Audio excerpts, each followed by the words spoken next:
Hello everyone welcome to our Tufan tech education channel. Tufan tech education channel रे आपण मानक स्वागत।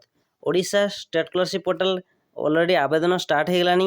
जो माने +2 +3 पीजी समस्त पिला इथरे आवेदन कर परिबे एवं केते लेखा पैसा मिलिबो ऑलरेडी आवेदन होलानी। या पई डॉक्यूमेंट कोन आवश्यक तो देखो समस्त इथरे आवेदन कर परिबे।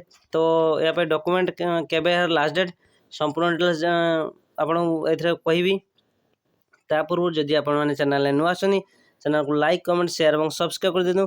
पाखे थी बेल आइकन को दबाई दिंतु। आज मुझे आपको Odisha state scholarship portal already आवेदन है जहाँकि प्रति वर्ष पिला माने पाती +2 पिला माने 2 वर्ष पाती +3 3 वर्ष पाती। तो समस्त केमी आवेदन करेंगे कौन कौन डॉक्यूमेंट आज आवश्यक मुझे सबकि फुल डिटेल्स जनमी क्यों मैंने आवेदन करेंगे। तो आसतु देखा स्टेट स्कॉलरशिप पोर्टल जहाँकि पोस्ट मैट्रिक स्कॉलरशिप क्यों मैंने आवेदन करेंगे मुझे बर्तमान देखीदेवी। तो तार बेनिफिट कौन सब डिटेल्स मुझे आपको देखो पोस्ट मैट्रिक स्कॉलरशिप ऑलरेडी आवेदन आरंभ होगानी। यार लास्ट डेट रही 29 सेप्टेम्बर 29 तारीख रही यार लास्ट डेट। तो आप जल्दी जल्दी आवेदन कर दिखाँ आप पढ़ा खर्च लगे और आपड़ी एप्लाय करेंगे कौन डॉक्यूमेंट दरकार सब देखूँ। 2026-27 वर्ष आसला पोस्ट मैट्रिक स्कॉलरशिप देखो ये समस्त पिला आवेदन करें। ST OBC SC OBC general समस्त पिला ये आवेदन करेंगे। जनरल पिला आवेदन करेंगे।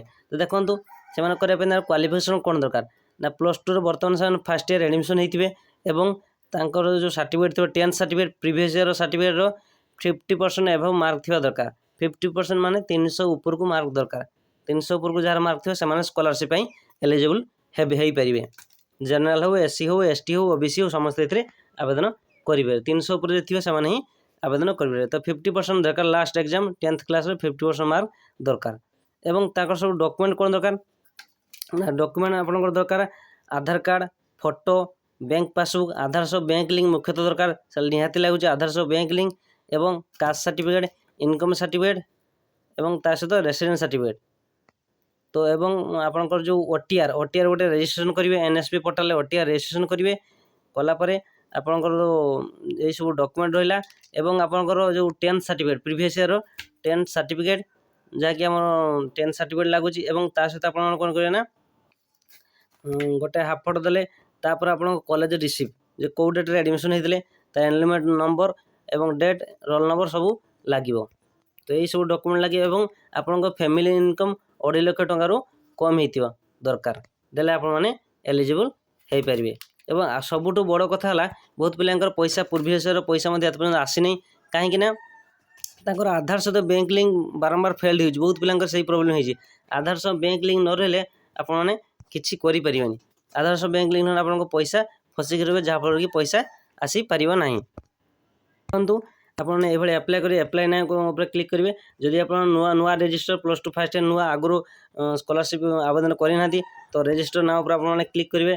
तो निजर डिटेल्स सब देवे ये निजर डिटेल्स देवे मैंने रजिस्टर करेंगे। प्रथम फास्ट आपको रजिस्टर करेंगे।